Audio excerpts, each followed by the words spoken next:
Next question from Abu Abdul Fatah from Ghana. Is there a way or a manner that a non-Muslim can die which can lead him or her to Jannah? Very good question.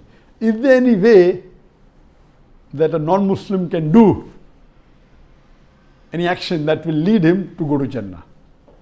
The only thing that will make any human being or even a non-Muslim to go to Jannah is to agree that there is no God worthy of worship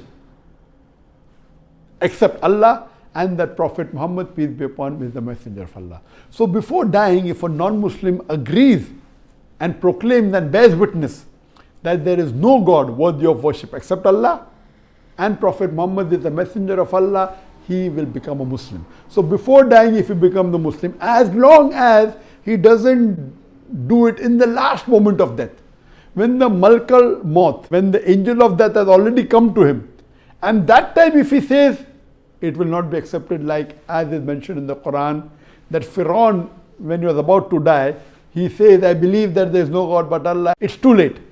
So before the last moment when the angel of death comes, before that, whether 5 minutes before that, 1 hour before that, 1 day before that, 1 year before that, if the non-Muslim accepts Islam and agrees that there is no one worthy of worship except Allah, and agrees that Prophet Muhammad is the messenger of Allah, he will become a Muslim, and inshallah he will go to Jannah. All his past sins will be forgiven.